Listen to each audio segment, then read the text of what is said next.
Alright, good morning everybody and welcome to another meal prep video. So today we're going to go over a lot of the side dishes that you saw in last week's meal prep video. Mainly the vegetables and the sweet potatoes because rice is just rice and water, so that's really boring, so we're not going to cook that. So two cooking methods that I like to use for the vegetables and the potatoes to make, give them much more flavor, just make them much more enjoyable are sauteing and oven roasting. So this is going to give you the chance to impart a lot more flavor into the dish rather than just either steaming them or boiling them. So the one side dish that we're going to saute is the asparagus. Now this is, like I said, going to allow you to get a lot more flavor on your asparagus. You can also grill it as well. I just like to saute it because it's a little bit easier for me because I can just chuck it all in a big pan. But before we do the asparagus, we're going to do some sauteed onions and mushrooms, and they're going to get added back in later. So these, like I said, the onions and mushrooms, they're mainly there to add flavor to the overall dish, so it's not just plain asparagus. And then what we'll do is saute these up, pull them out. We will saute the asparagus in the remnants of the onions and mushrooms, and when the asparagus is fully cooked, then we'll throw the onions and mushrooms back in to get it all mixed through. Now, one reason why we don't cook all this at the same time is because the asparagus is a little bit more tough to cook from a saute standpoint, so it takes a little bit longer. And if you were to cook all at the same time, for one, unless you have a really big pan, if you overcrowd a pan while you're sauteing, it's not going to give that flavor that you're looking for, and it's not going to cook it the same.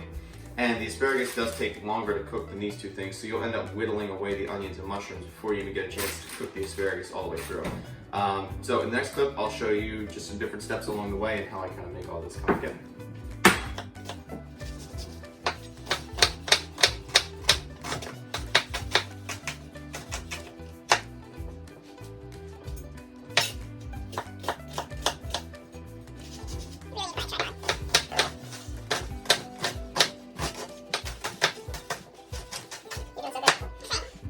I have two, sorry, it's just so sad when I chop these. For real, you will start crying a little bit if you have to chop a lot of onions. So I have two sweet onions diced up here. Just a rough chop, doesn't need to be anything fancy. They don't need to be perfect size because we are going to cook them down a little bit. Now the onions do go in before the mushrooms, and I'll use the time while the onions are in to chop. Hopefully I get these all in the pan at once. I have it set to about medium heat, but depending on your stove, you're going to go low, medium, but you want to hear some sizzle when you throw them in. That's another pro tip. So some things that I like, or one thing that I like to do is sometimes run my fingers in water and make sure that the pan sizzles. Okay, that's how you know when you throw the onions in, they're actually going to start sauteing properly. If you don't get that sizzle, or you can even take one piece and just throw it in there. If you don't hear that sizzle, you're not going to get the flavor that you're looking for. Otherwise, you're just going to kind of boil the onions and then they're not going to taste as good. So the flavor comes from the sizzle. Alright, and now I'm just going to season them with some salt and pepper. I do like to season at multiple steps of the way. So I like to season each ingredient along, so we'll hit them with a little bit of salt. After that one on the floor. Hit them with a little bit of black pepper. Now this is to taste, alright? You don't have to add either or, but my food tastes good. And one spice I like to use with onions is paprika. Now, paprika doesn't do much in terms of flavor.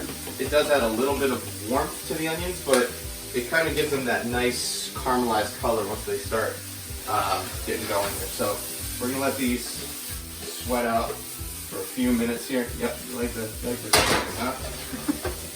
All right, and now those are gonna sweat for a little bit while I get to chopping the mushroom.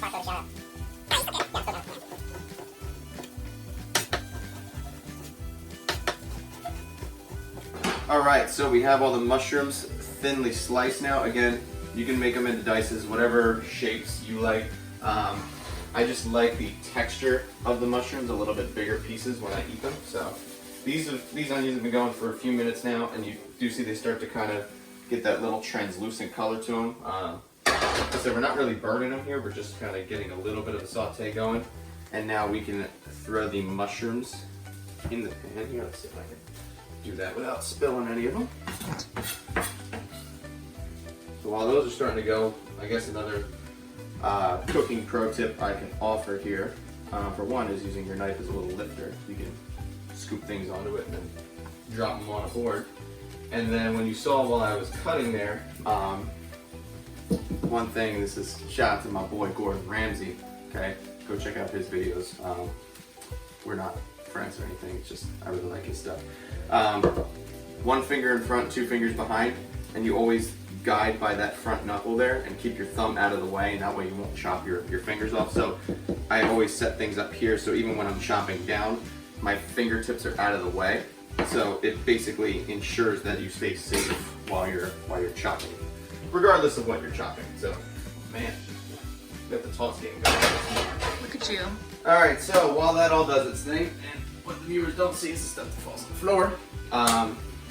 While that's going, I'm gonna get the asparagus ready. Now remember, we're gonna pull this out, then put the asparagus in. So yeah, on to the next clip.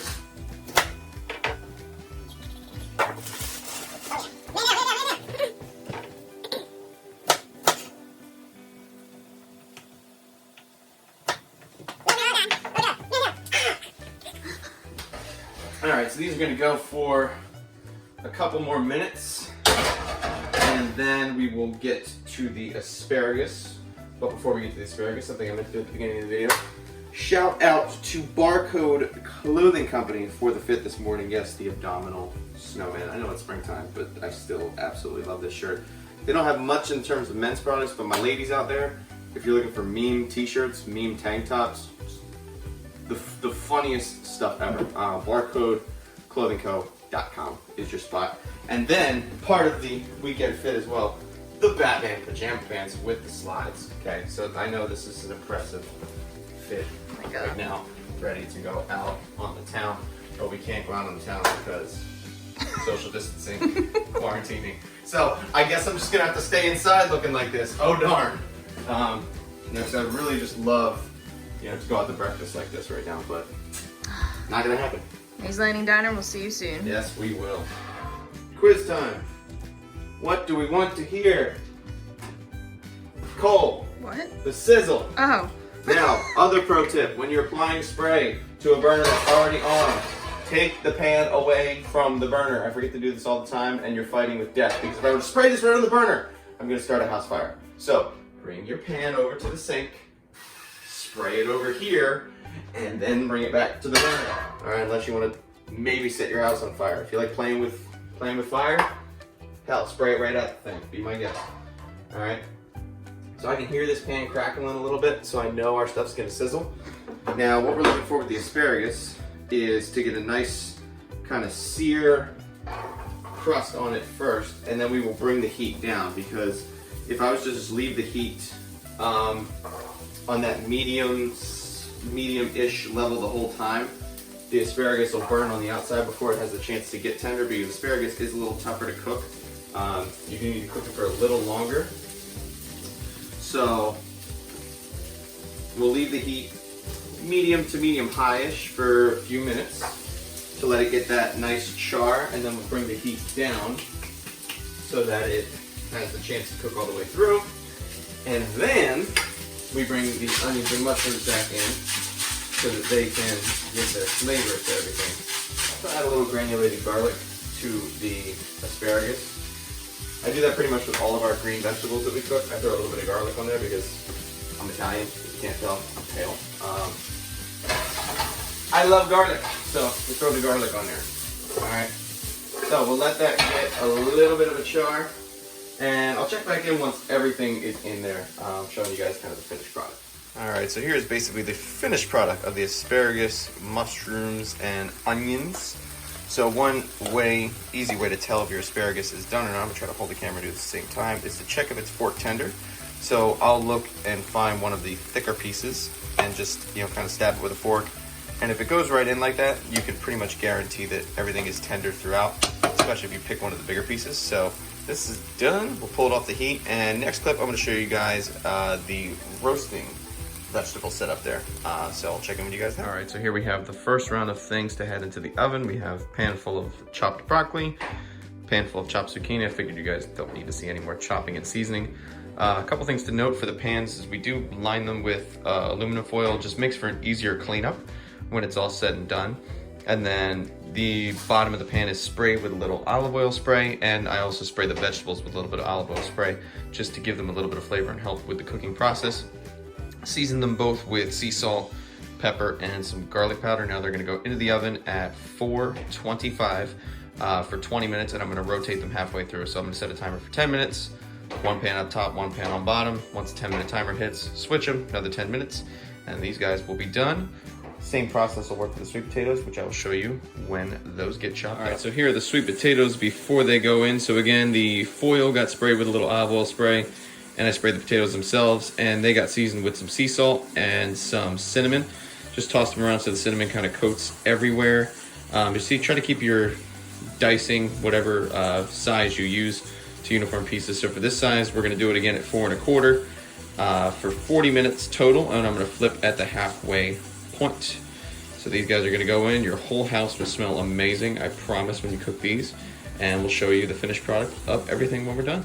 All right, guys, so here is the finished product of the sweet potatoes. I'm not gonna touch the pan because they just came out of the oven, but I wish you guys could smell these through the screen because the cinnamon and the way the sweet potatoes roast just smells absolutely amazing. And you'll see, just about, I know they're kind of hot, but if you pick one up, you'll see kind of with roasting vegetables as opposed to like boiling them or anything like that, you'll get this nice crust on there, and that just adds a lot more flavor to your dishes. So that's why I prefer to do everything either like a saute pan, or like I said, you could have grilled the vegetables, or roasting in the oven. It's just gonna give you a lot more flavor and make your meals a ton more enjoyable. So if you like these meal prep videos, please go ahead and like the video, comment, subscribe, share it. All that good stuff, shameless plugging. Yeah, let me know if you guys like the cooking tips and the raw meal prep videos. I'll be sure to give you more. I will talk to you guys next time.